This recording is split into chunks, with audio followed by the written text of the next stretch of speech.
tune in and join the conversation on The Wrecking Trade. Together, we can make a difference.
Well, thank you for having us, Robert. It's great to be here. My name is Julian.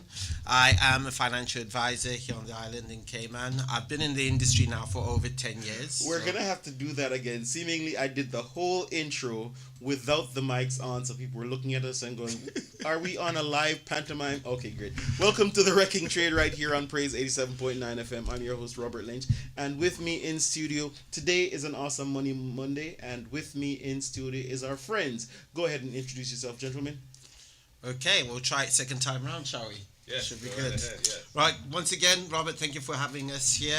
My name is Julian. I am a financial advisor here on the island in Cayman.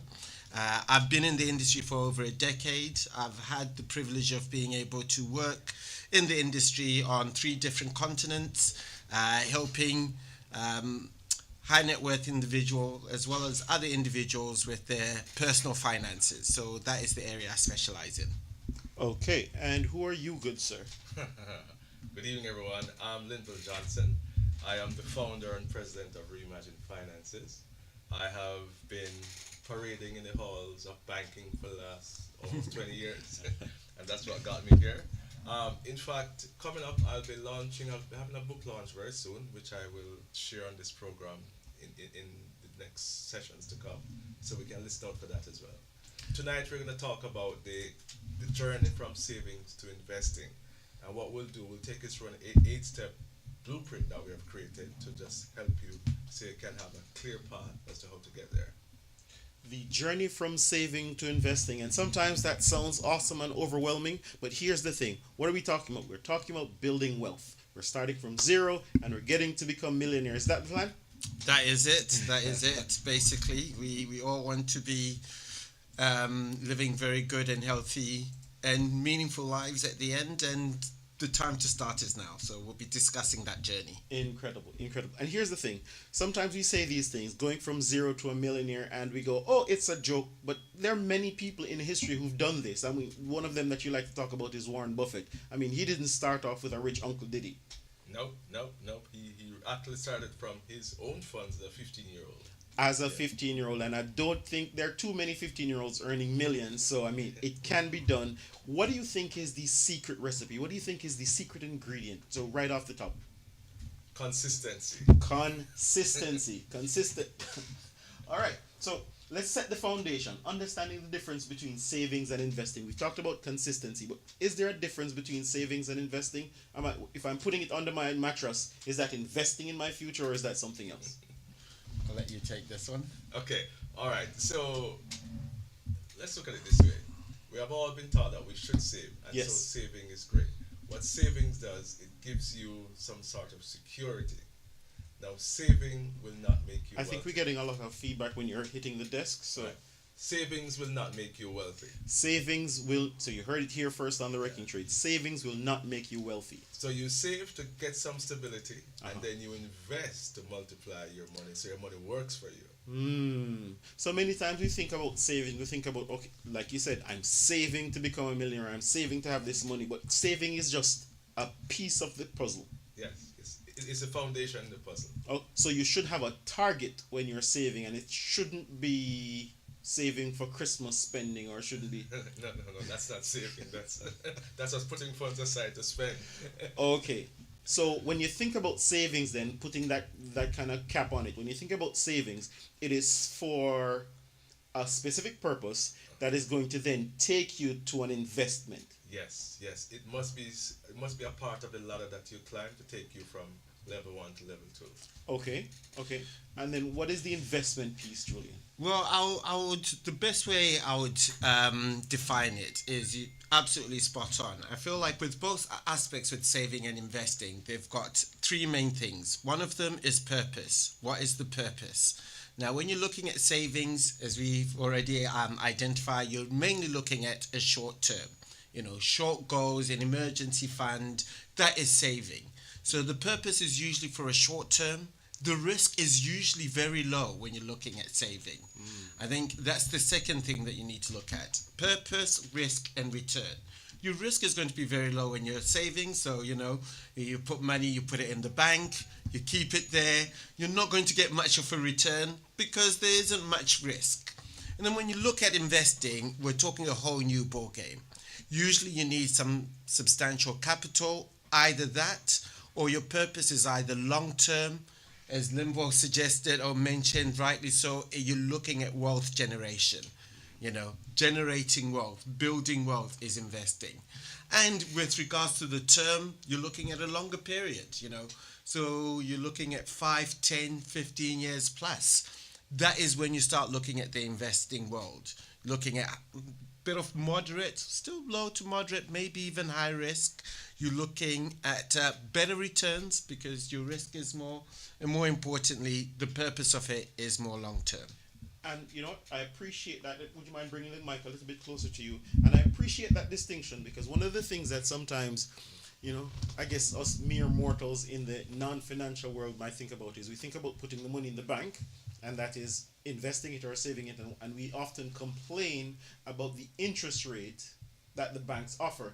But Yes. the distinction that you just cleared up is the bank is really a safe savings place. So Correct. even if it doesn't give you a lot of return, it is just to hold your money securely so you're not spending, so you can get to the next layer. Correct. All right. So don't worry too much about the bank interest rates because this is just a short-term situation Correct. that we're setting up with the bank to hold the funds so that we can get to that investment place, which will take us over the long term. Correct. And so, an easy distinction. So, when you're thinking about those investments now, they usually have three categories. Talk to me about the categories and what they mean, because I think, or initially I might have thought that the low category or the safe category would be just like savings, but see if you can give me a little bit of a distinction in the investment side. Right, well, so when it comes to investment, I mean, we could be here for days, right, talking about it. But again, I like to just... Give some context. So I usually hear the word, the aggressive, the moderate, and then the other one. Yeah. I mean, that is a completely whole different sphere of things. I think when you're looking at investing, typically, they are what I would say, you're absolutely right in saying three types. I say there are three types of investing, right? You've got one, capital building type of investing. This is where the purpose, again, of your investment is, I want to build capital. Yes. I'm putting some money where I want to build capital. And every single person who works has one of those, and we call it a good old pension. That is an investment. You're looking at more than 5 years. You're looking for when you're grey and old, like some of us right now. And the whole purpose is, at the end of the day, we've got a pot of money there, bit of capital. Gotcha. The second thing is income. You invest, and the whole purpose of that is that I'm getting some sort of return today from it. I'm not looking at 30, 40, 60 years. For some, you're looking at something that's going to give you a return today, and then you've got what we call a hybrid type, which is a mixture of two. So your property is a very good one, gives you growth, as well as it gives you income. I don't know, Linval, what would you think on that? If I may just kind of, because it sounds like we're jumping off into the advanced class, and I want to pull it back because I want to make sure that we're working with our audience here and working basics. And the basics that we're looking at here, we looked at the savings, and we're looking at what we said was that's low risk. So Yes. even if the banks are giving you 1%, 2%, don't worry about that too much because that means the money is safe. as persons are jumping off or dipping their toes in the investment pool, or what we're usually familiar with when we talk about with the different companies, they usually just, again, for those who are us mere mortals, they usually tell us about the three parts. Okay. The risk profile. Yes. Tell us about the safe. It's not the safe, but it's cautious, balance, the balance, moderate, and then the aggressive. Correct. That's what most of us are maybe familiar with, because they even say that when they're talking about, like you said, the pension, you want an aggressive, and those go along with different things. So just to give person an appreciation of the difference in terms of the risk profile, that's what we're looking at right now. The savings, low risk. The safe, what kind of risk we're looking at. Then the moderate, what kind of risk we're looking at there. And then the aggressive, what kind of risk we're looking at. And this, in terms of risk that we're talking about, is losing your capital, because that's what people usually think about first. Investment sounds like gambling, and we have to be afraid of work with my audience. Okay. So they're usually afraid of investments, but we're helping them to demystify and appreciate, hey, it's not that scary. Yeah. You guys are professionals, help us. All right. So just to help in terms of context, how we Yes. look at it. So think of your savings as a seed. You're planting your seed, right? Your seed is a future. It gives you a future. Yes. It gives you something to look forward to. But it actually, in its present moment, gives you nothing. It's potential, right? And you have to nurture that seed so it can bear you fruit. Yes. When it starts to bear you fruit, that's your investments coming to bear. There we go. And that's what that is. So that's how we should look at it in terms of the risk and so on. So there are levels that you can go. So you can move from a savings account to a term deposit, Okay. which gives you a little bit higher interest rate, but it's relatively safe as well. Got you. And then you can start going up the ladder to your mutual funds, to Mutual your funds. stocks, to your investing in a company. Right? Oh. So all these things are the options. No, certainly. I think the first, if in terms of risk category, Yes. you're absolutely right. Your saving account, your fixed deposits is probably the first step that you need to look into. That is what I would call a cautious investment. Okay. Your money is going to be there, come rain, come thunder, provided the bank's still standing, I have to say. So stick to banks that you're advised or that you know of. And then the next step after Sorry, let that. me interrupt. The good thing about banking in Cayman Yes. is that all banks are regulated and they have to go through this very intense qualification process. So the likelihood of a bank in Cayman going bust is pretty low. Yeah. And if a bank actually goes bust, what typically happens is that the clients doesn't lose their deposits. All they do is sell to another bank. Yes. And it continues. So a little bit more risk, but in the Cayman, as you're saying, it's pretty much relatively very safe. It's pretty Yes. low. In fact, Yes. no bank has ever really gone bust. No Class A bank has ever gone bust in Cayman. Because they might throw out some of the HSBCs and some of those names that were here and now we don't see them anymore. Well, they just got up and left because Cayman was just too small for them. Fair enough. Yes. Okay. Yeah. So there you go. Okay. Yeah. So let's step up the ladder now to the moderate. To the moderate. Then you're looking at mutual funds, I would say. Is that fair to say? Mutual funds is what I would call a moderate, or some people say balanced kind of portfolio. You're looking at balanced risk. Why is it balanced? Well, what we're doing really is you're taking your money and you're putting it with other people's money, and that's being invested in companies, in institutions, but with certain guidelines and caveats. Is that fair to say? Yeah, spreading the risk as well. Spreading the risk across the board. So you tend to find with mutual funds, there's what we call volatility, which means that, just like your pension, sometimes it goes up, sometimes it goes down. But this is not a bad thing, ladies and gentlemen. This is actually good because, I always say it's like buying a house. You want to buy when the markets are down. So with mutual funds, the whole idea is to do something on a regular basis, ideally. That's that word consistency that Linval mentioned. Precisely.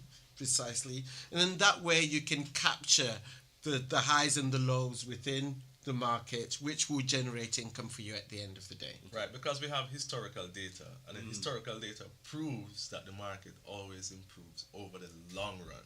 So as we shift from safe, where, hey, you're not getting a lot of return because there's not a lot of risk, we're moving into the moderate. There's more risk, but that also gives us a little bit more appreciation of there's more possibility for Yes. reward. Yes. Okay. Correct. All right. And one thing to mention when you're looking at mutual funds is, it's a long game. You know, long game, you're not there looking at your account every day going, okay, have I made millions today? That is not how it works, unfortunately. You're looking at 5 years more. Again, I use a pension as a very good example. I know that is a dirty word these days, but it's the best way to explain Start, yeah. how it works, and we all kind of understand. Put money in, then get a lot more money in the long run later on. Appreciate that. And then let's jump off now. What are some of the more aggressive things that may or may not make you millions?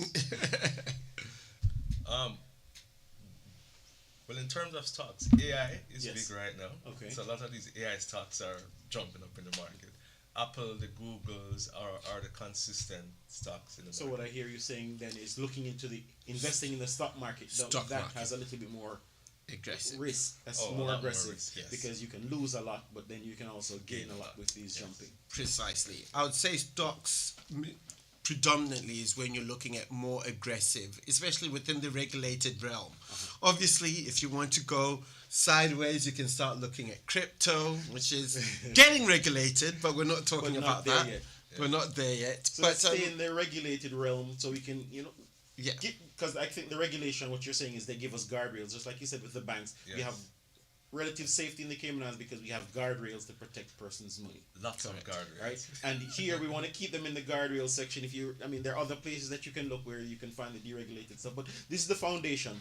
So what we just looked at is understanding the risk to reward ratio by Yeah. understanding your own profile. So what that helps us to be able to set is help me to understand the steps now. Walk us through the steps. So we've understood the background, we've understood what persons may look at. So I'd imagine the next thing that someone has to look at before they even have that conversation is what is their own personal goal. I think you kind of touched on that, Julian. All right. So, like I said at the outset, we're going to take them through an 8-step process. Yes. So, the first step is to understand the difference between savings and investing, which is what we have just covered. Yes. The second step is that you now have to build your own financial security. So, therefore, you must have your basic savings in place because Okay. you can't be investing if you can't even cover your savings. So, and by that we mean you should have your emergency fund and your savings account that you want to maintain your stability and your lifestyle. That's it. It's just your foundation. Okay. So stick up in there. So you're saying whether we want to invest or not, or even if we want to invest, we must learn how to save first. Yes. 100%. So what are you going to invest? You can't run without walking first. And this is very important. Well, you can, Because but you'll fall. many persons find themselves in a situation where they go, okay, fine, I can't save, but I'll do a partner, and once I get that money, then I'll do some investments, or as soon as they get a bonus, I'll do some investment, or I'll do something that gives me some quick money in my pocket, and then I'll do some investing. What's the downside to doing The that? partner isn't bad because the partner, what you have done, you have started a consistent saving effectively, and which will give you a lump sum which you can then invest. So that's fine. In fact, that's a decent part for somebody who just doesn't know where to go. Got you. Likewise, you can simply start saving X amount from your salary every month, and that will give you the foundation as well. And then that's why we say save to invest. And we'll kind of get into that a little bit more as well. Look, I'm really trying to tap into here a little bit of the psychology because sometimes we're a little hesitant. Some people go, I can't save. So when they get a lump sum, that's when they want to do the investment. But that, what I'm getting from you is that may pose a challenge because when you have that big money in your pocket, then if you haven't learned some of the basics, Right. then you might not be scrutinizing the investments or looking carefully at what you're spending the money to do. So can you Right. tap into that for me? Well, if you remember what we said about investments, that is consistency. Yes. Right? So, what percentage of the population gets bonuses? So, it means that immediately I've eliminated at least 70% of the population, right? Got you. So, start with your consistent saving. Start saving a percentage of your income, monthly, weekly, or whatever it is. And that's your basis. If you do get a bonus or some kind of lump sum, come to some kind of lump sum cash, then you also try to put away a portion of that or all of it if you can. But typically what happens is that when these persons get their lump sum cash, it disappears. Yes. Okay. Right? So I guess one of the fundamentals that comes out of the savings and that you're bringing out is we must learn the discipline of money management, and that's what the savings basics kind of helps us with. And it takes you back to the point where you should always save a portion of what you earn, regardless of. So 10%, 20%, whatever that number is for you, just be consistent with that. Yeah. And that's the beginning of your path to wealth. Appreciate that. Even if it's $50, you know, no matter how small, it's not the amount. A lot of people think I want it to be X amount. The amount is not that important. It's creating that mindset, you know, that consistent mindset. And once you've got that, you're on your way to investing. Appreciate that. And again, it's understanding the discipline that goes into, hey, he who is faithful in little will be faithful in much. You're learning the discipline, learning to manage the small, and then as it grows now, you've set up those percentages, 10% of $100, 10% of 1,000, 10% of 10,000. It's the discipline that gets embedded in the pathway. Think of it like this. I'm sure we have all had a dripping leak at home, right? Yes. And you put a pan there, and you come back the next day, the pan is overflowing, right? And you're like, when did this happen? It was drip by drip. It's that $50 by $50 by each week that gives you this. It's the same effect, right? It's what we call it's what I call the cumulative effect, and what some people call the compounding effect, right? So once you start, and it all comes down to the consistency, and that's what it is. And you know what? The reverse is also true. You have that very small drip leak in your house, and at the end of the month, you get a big bill from the water authority. And like, where did that same drip that is happening, it is also causing you to lose. So understanding and learning the basics help us do both things. One, learn how to manage the losses, and then also learn how to do that compounding of the gains. Incredible. All right, what's the next step? The next step, you have anything to add? No, don't go. Yeah. The next step is to, so you know the difference between savings and investing, and you now have some savings that you can sit on and you feel comfortable. You now need to set yourself some goals. Yes. Yes. Right? You don't just jump in and just say, I got some money. No. You're going to set yourself a clear goal. You do not, okay, I went to a funeral on the weekend. I traveled to Jamaica. There's a funeral in Clarendon, Red Hills, Clarendon. I've never heard of that place. I only know Red Hills in Kingston. That's right. It's in Clarendon. Right? You sure you have the parishes right? I got it right. I was just going to say. I was there, so I got it right. And I had no idea where it was. And I had to, thank heaven's GPS and Google and all of these things these days. I had to set this path, and so it took me there. So you really have to know where you're heading to, and then set the path and go along the path that will get you there. Okay. And Julian, appreciate that. You kind of touched on this a little bit earlier in terms of talking through the different investment types. So walk me through how those goals align with those kind of different investment ideas. Right. So, short term, medium term, long term. Precise, yeah, exactly. I mean, usually when I sit down with clients, I always say, okay, when it's the beginning of the year, it's much easier because we all have New Year's resolutions. You know. And, you know, as the year goes by, like even now, if I say, what were your New Year's resolutions, you probably have forgotten. But what I usually say, or what I'll usually say is ask yourself, what is either the thing that keeps you up at night, you know, because that means that's important to you. What is it that keeps you up at night? That is probably one of your goals, all right? That is a good, because usually when we say what are your goals, we rush to say, buy a car, I want this, I want that, which, yes, they are great goals, but are they important to you? Is it a good purpose? Once you do that, you tend to find most people what keeps them up at night is, if you've got a family, is having education, school fees, you know? Funerals. Yeah. And then once you have that, I would suggest, and Linval's got a fantastic program. So for all of those reimagine finance, sorry. He's got a fantastic program that will help you go through this, where you can then say, okay, these are my goals.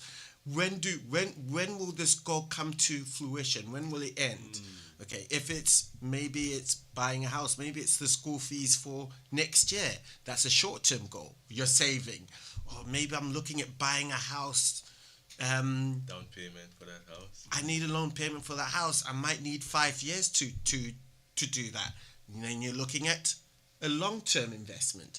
So by identifying what keeps you up at night or what drives you, that purpose will usually then determine whether it's a short-term or long-term. Are you saving? Are you investing? And once you determine that, you can then look at the level of risk you're prepared to take. Usually if it's long-term, you are going to be looking at mutual funds, things like that. If it's short-term, then you'll be looking at, okay, which bank is giving me the best interest? I really appreciate that time, and I like it because many times, and you mentioned education. Sometimes, my son, he's 4, and you're thinking about school fees. And what I guess we may be thinking about here is we're going to have to save for school. But if you tie to the investment, then you might be able to grow it faster by because you have a longer time horizon. Correct. And so you're able to do more with that investment as opposed to thinking of just saving for education. Yes, because one of the primary objectives of investing is to multiply your money. So while you may be able to save $100,000 to go off to college, with a 20-year horizon, you may be able to still save the $100 using the same principles, but because it's in an investment that instead of getting to $100,000 at 20 years, it may be multiples more. Correct. Based on it having done a bit of work beyond just you. Or typically, over the 20 years, you may have saved, say, $70,000, but your investment value or face value is now up to $100,000. There you go. So you didn't have to save 100 out of pocket. So there you have it, ladies and gentlemen. So when you're thinking about your children's future education or some of those long-term goals, think about pairing your goal with some investments as opposed to just the savings. Correct. And also a good thing about that is you can start with a little. We all know when you've got a deadline, or if you know that I have to pay X amount in 5 years. If you've got a teenager, very soon they want to go and they want to go to the US and all these nice and beautiful colleges. Not cheap. When you know that you have to raise 30,000 in 2 years, it's more stressful than raising 30,000 in 10 years. So these are some of the things that investing benefits over saving. And so understanding the goal and the time horizon helps you to understand what you can do. So just like you said, take some of the stress off your head. Don't save in 2 years, but you can put away $100 a week now. Correct. And be able to get there with less stress on your shoulders. Correct. All right. In fact, I can give you a real life scenario. Yes. My son, in fact, he's going off to college now, or in January. When he was born, literally when he was born, I saved $90 a month. $90 a month. $90 a month, and that's over 18 years. And he's going off, and I'm not worried. Yeah. Covered. It's covered. Done. And that was then a school investment, insurance that I had subscribed to. And there it was, using that same principle of consistency over time, you're able to relieve the stress, because I imagine we might think $90 can't send someone to school, but that's what you do. You literally sent your son to school for $90 a month. It was all I could afford. But it's like you said, it's the drip, isn't it? It's the drip effect. It's the drip effect. All right, so we've looked at our goal, we've understood our time horizon. What's next? Okay, so now that you have set yourself some goals, you don't need to be literate. You need to know what you're going to do, right? Lots of persons always say, so how do I invest? You now need to understand what you're going to be doing. What am I going to be investing in? What does it mean? What's the risk profile? Where am I going to lose? What's my reward? Everything. That's where it all comes together, right? So it's this is where the basics of investing comes into play. Okay, and I've looked at that. So I imagine this is where I may talk to one of you guys, because am I going to need to learn the stock market? Am I going to learn what mutual funds are and get literate, or how do I speed that process? Well, both, I would say, right? I would say get onto one of his courses. That's one thing you need to do.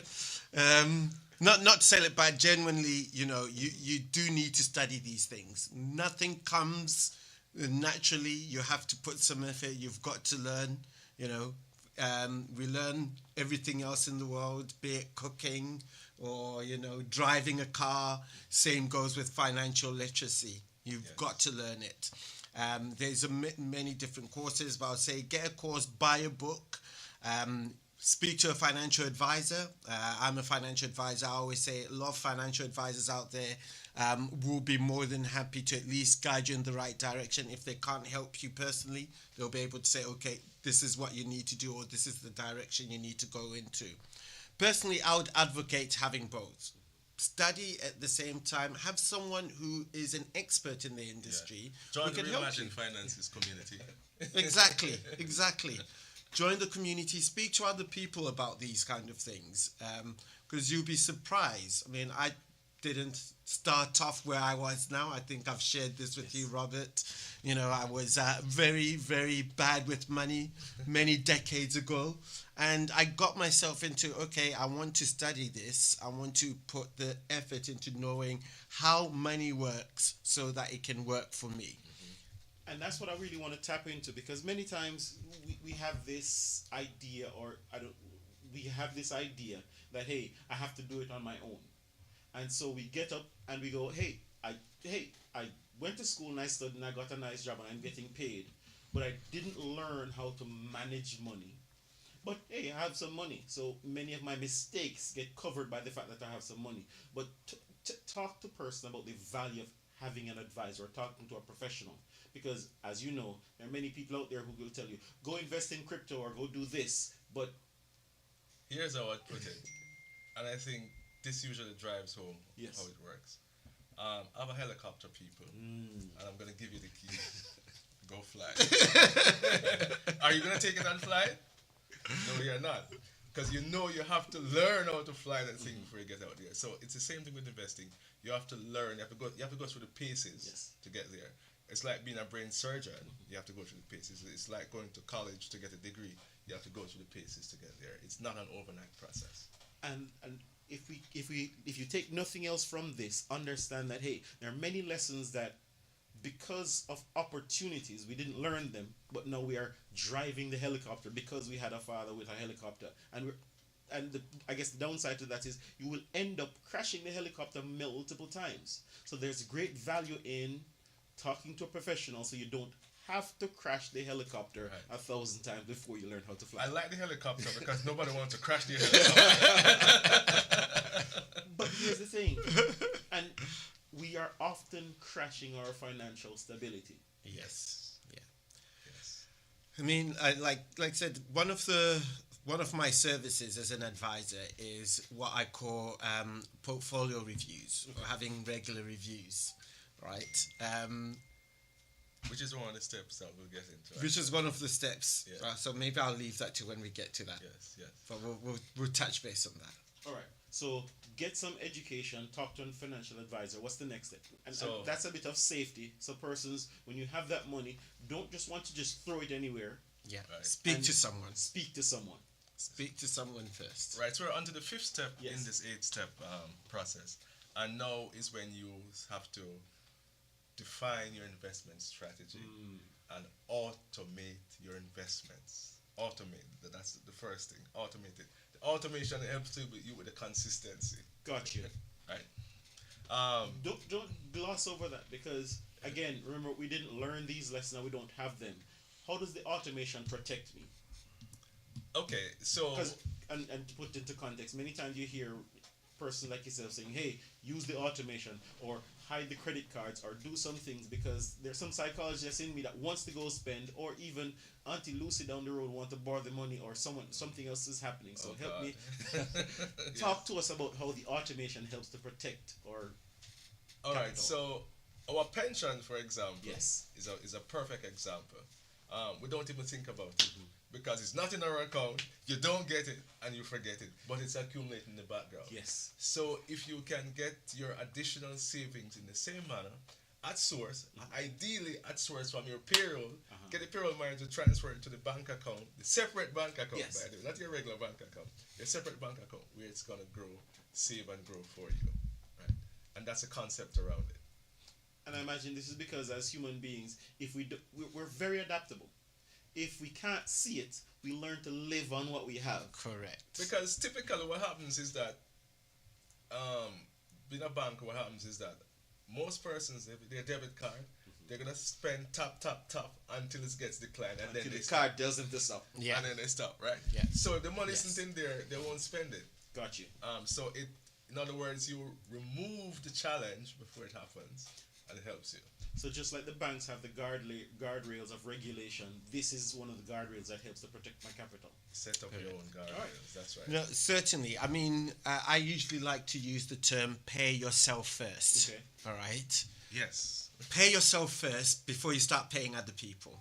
If you are renting, what tends to happen is, let's say you're paid on the first, the landlord usually gets his money on the second. Well, why are we doing that? Why not pay yourself first? So if you're, one trick I always advise my clients is, if you know you're paid on the first of the month, I'm using the first as an example.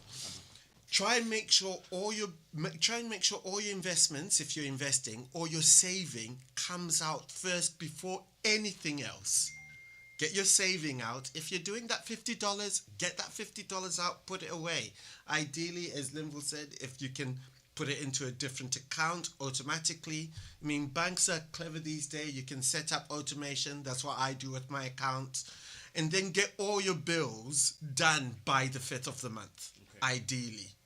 If you're paid on the 1st, try and get every bill that you owe done by the 5th of the month. Whatever you've got after that, then you know, okay, I can either save some more, invest some more, or start, going on vacation or eating out if that's what you want to do.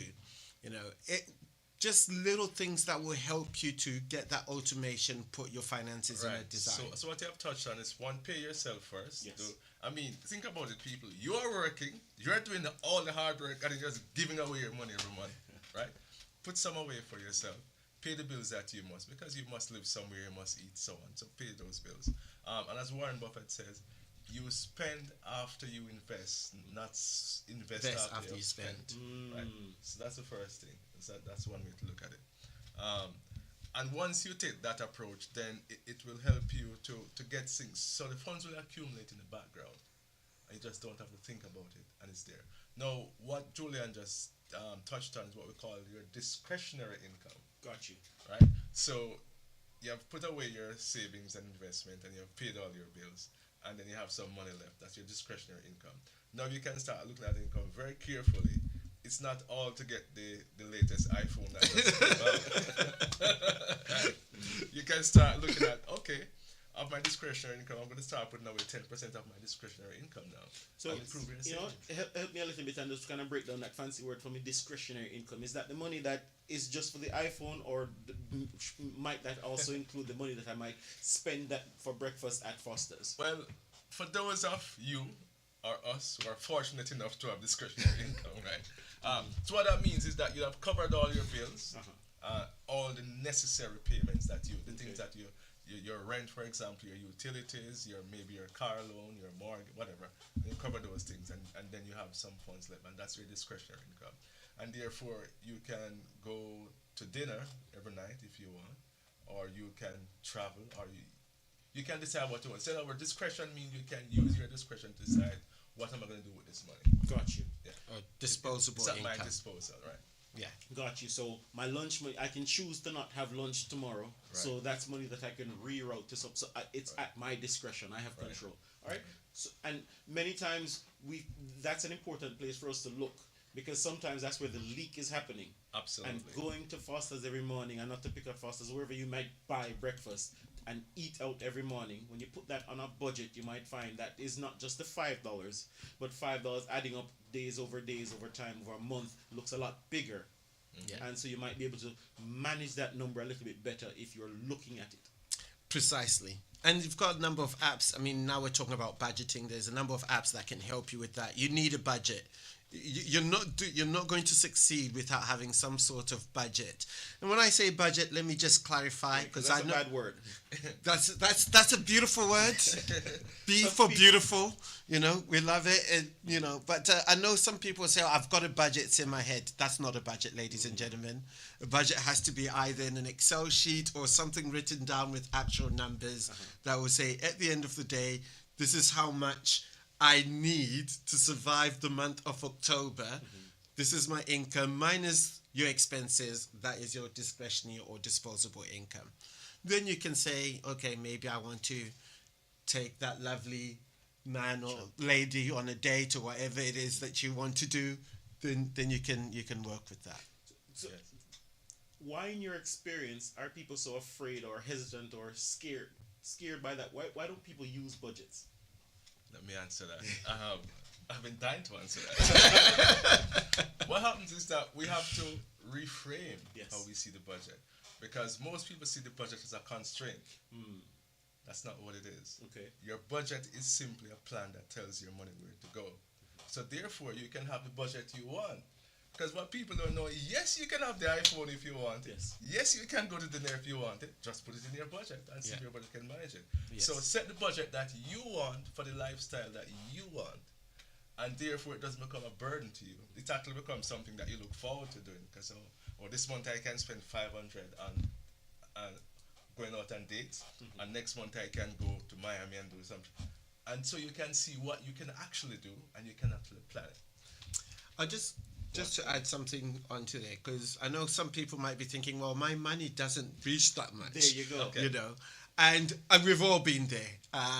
One of the things I used to do, and it takes doing, you know, is, and I sometimes do this even today, I would do the budget of where I want to be. All right. So maybe I can't afford to go for dinner every week. Or maybe I want to go to dinner to this particular restaurant and I can't. Creating a different budget with that in mind, you know. There's something that's crazy about energy in the world, not to go into scientific, but if you are thinking of something, your brain will automatically help you to achieve that. Got you. Right? There's the whole big story about the famous comedic actor, what's his name? The one who's Ace Ventura actor. Jim Carrey. Yeah. I'm sure we've all heard this story where in the 90s, not a very, very successful actor wrote a check for $1 million and was like, by this time, I will have this check. And it so happened that the first time he came onto the scene, within the first year, he had 3 films gross over $1 million.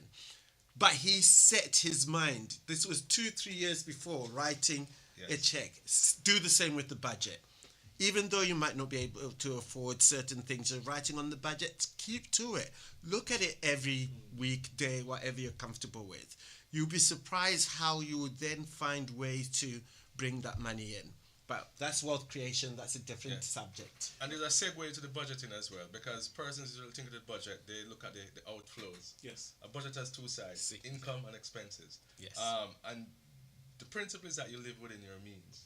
And therefore, if your budget isn't reaching where you need, then you just start looking at the income side of your budget and look for ways to increase your income, which is a whole different topic again.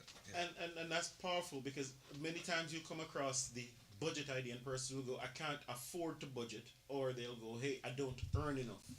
But what the budget does is kind of give you a map. Yes. And help you to figure out, okay, fine, this is what you want to spend. Yay, great, you want the new iPhone. Where's the money coming from? Therefore, you have to earn this. There you go. So if you want it, that means you have to go out and do some more to get it in there. Yes. And if not, then, as you said, you may be living outside of your means or beyond your means. All right. So, which is a tough one for most of us. and I guess that's where that discipline that we learned from savings came from, in that, hey, if you're living outside of your means, stop it. Yeah. Exactly. Easier said than done, Robert.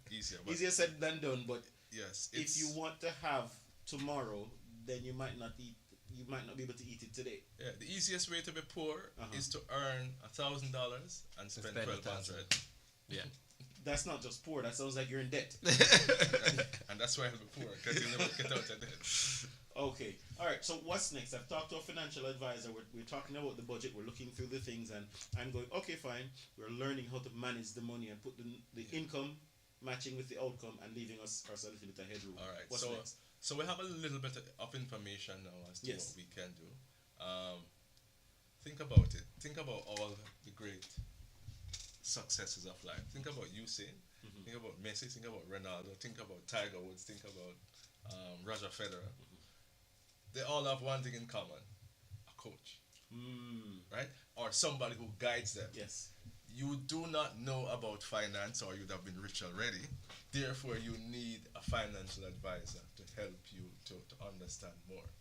Now, I listened to Julian talking to a client last week, and the client kept on asking, what's your cost? What's your fees? What's your fees? And I'm like, that's not the right question. The right question is, how much income can I generate from what I have now on my own? And how much income will my financial advisor help me to generate when I'm with him? So if on my own I'm generating $1,000, and with my financial advisor Julian I'm generating $1,800, then it's a win, right? Okay. Julian has to live. Julian has a family too, so you should pay him. You can't want something for nothing. That's a whole different topic as well. Yes, and I like that, and it helps us to put the things into context, which means I don't just go ask Barney because Barney says he's a financial advisor.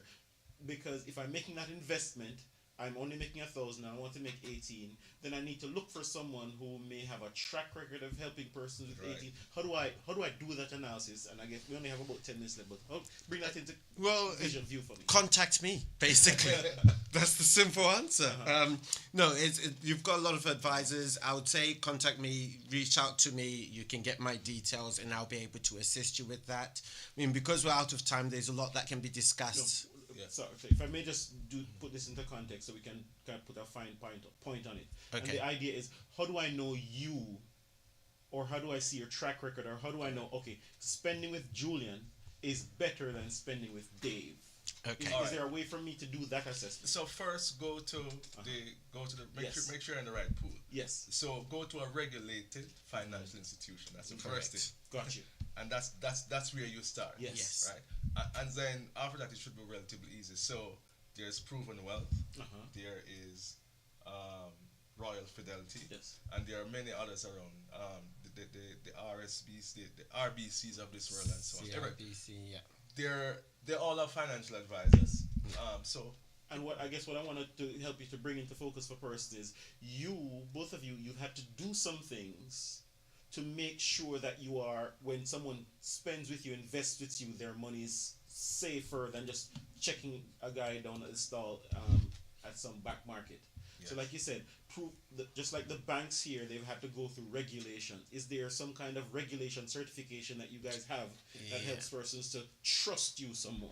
So you've got certified. So with financial advisors, they either have got certain qualifications. Gotcha. So for instance, I've got an asserted credited financial advisor. You've got the certified financial planner, CPA, ASCI.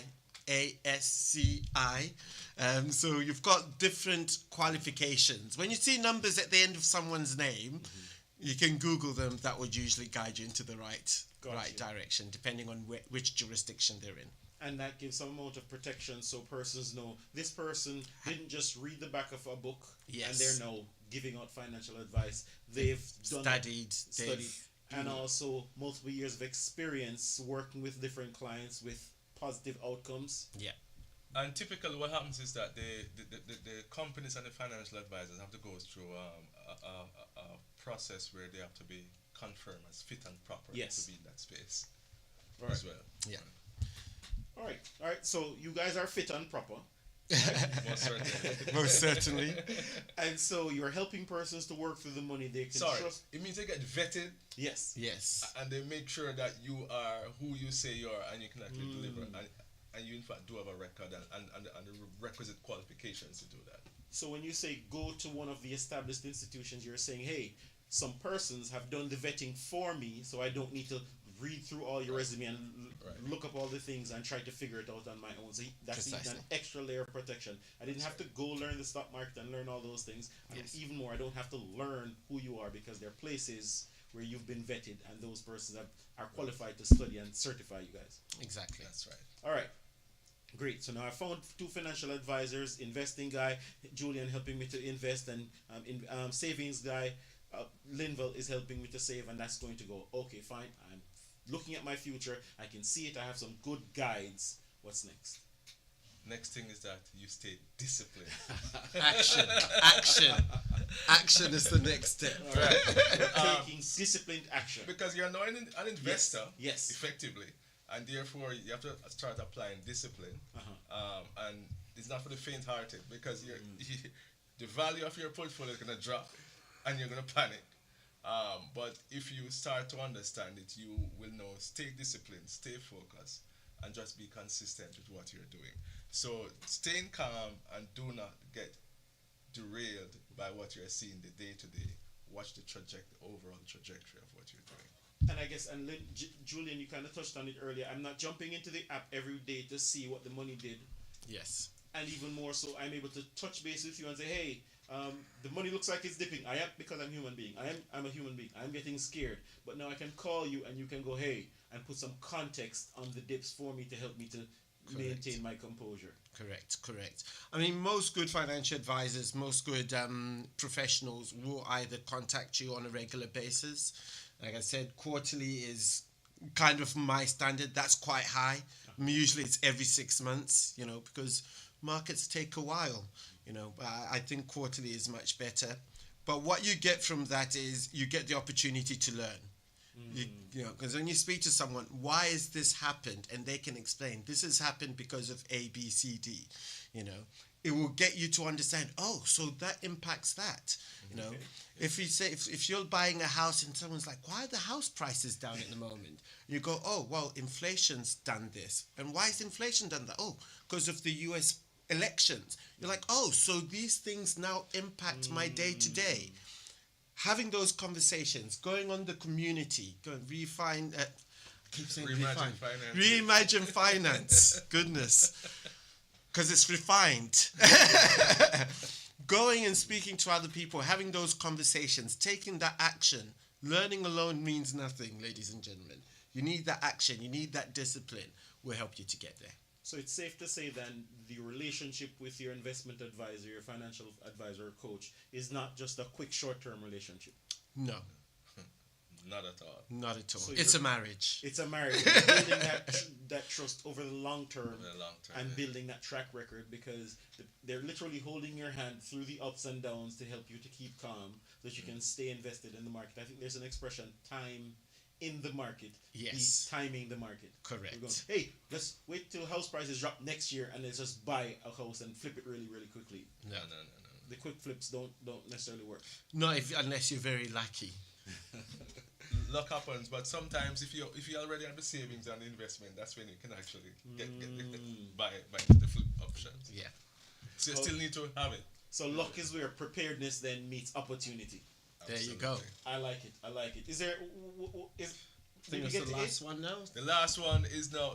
So you have everything that you now need. Yes. You now need to start checking in with your financial advisor at regular intervals so you can adjust and make sure the plan is where you want it to be. Gotcha. Because you started last year, your wife had a baby, or your family is a new one in the family, you may want to adjust your plan. Gotcha. So that's how it actually So you works. started up with the $90. You might want to go, hey, we had a baby, let's take off $5. Or you got a raise at work, you might add an extra $5. Precisely. And so on, right. So you check, you adjust, and you move with the new goals that your life is forcing you to look at. Got you. Because if you had another baby now, there's another one that you need to save for education fund for. That's so you right. might need to. Fair enough. All right. That's right. So put a fine point on it. Kind of summarize then final thoughts. We've looked at the 8 steps. We've gone from 0 to we're all now millionaires because we've been working with you for the last 10 years. How long does it take to make a millionaire? How long is a piece of string? It's as long as it is long, right? Yeah. So it's your discipline and your composure that helps you to get to that path when you're ready to get there. It's not a race. All right. It is not a race. To close out, as you said, start early. Start now. At Yes. least start now. Be consistent. Stay disciplined and check regularly and adjust Okay. regularly. Yes. All right. And then how do you help us to get into the big boy league, Julian? Well, I always say big boy league is a very subjective. It depends what is big boy to you. I wouldn't say there's anything like big boy league or small boy league.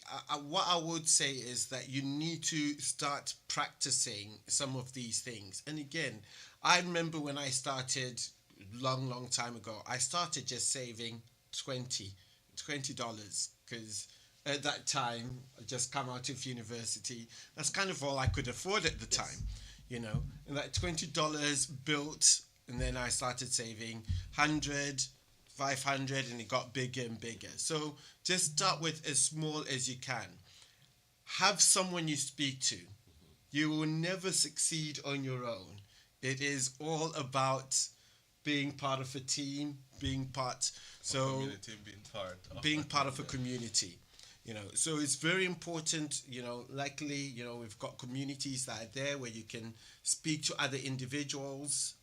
It helps. I mean, you're not on the phone unless you want to do that, but you've got platforms that do this. Again, Linval will talk about the platform he has, and if you feel like, oh, you know what, I don't know if I can do this on my own, speak to a financial advisor. You can contact me. I'm sure you're going to place the details there later. Tell them, for those who are listening on the radio. So for those who are listening, you can either go onto my website. That's probably the easiest. www.julian, Julian, Phiri, Phiri.com. So julianphiri.com.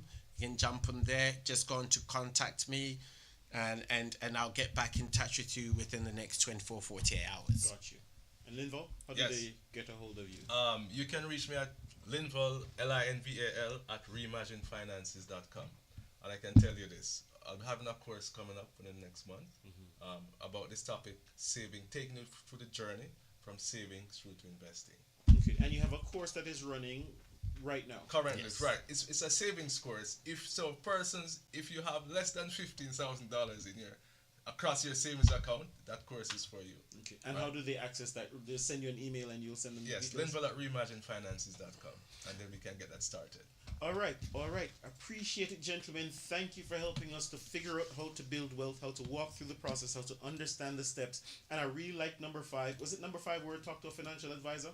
Yes, 6 was it? Number 6. Number six. Because this is critical. Understanding that we don't have to do it alone. We don't have to walk alone. They say that if you want to walk fast, walk alone. But if you want to walk far, walk with others. And having a financial advisor gives you someone who's already been through, they've already looked at it, and you can benefit from from what they already know. You can literally stand on their shoulders so you can see further down the road and you're able to accomplish more. This has been The Wrecking Trade.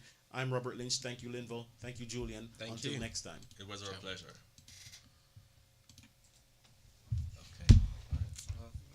That was much better. Wait. Still live. In the lives of men and boys in the Cayman Islands. Welcome to The Wrecking Trade, the radio show that provides a platform for a deeper understanding of issues affecting men in the Cayman Islands. Join us as we explore the low enrollment of men and boys in college classrooms, the absence of men in the church, and the absence of fathers in the home. Join the conversation as we help men find their place in the modern world. Through engaging interviews with experts and members of the community, we provide a clear picture of what healthy masculinity looks like as an example for boys and girls. Our mission is to provide a voice for men, to help them navigate the challenges that they face and provide hope for a brighter future. So tune in and join the conversation on The Wrecking Trade. Together, we can make a difference in the lives of men and boys in the Cayman Islands. Welcome to The Wrecking Trade, the radio show that provides a platform for a deeper understanding of issues affecting men in the Cayman Islands. Join us as we explore the low enrollment of men and boys in college classrooms, the absence of men in the church, and the absence of fathers in the home. Join the conversation as we help men find their place in the modern world. Through engaging interviews with experts and members of the community, we provide a clear picture of what healthy masculinity looks like as an example for boys and girls. Our mission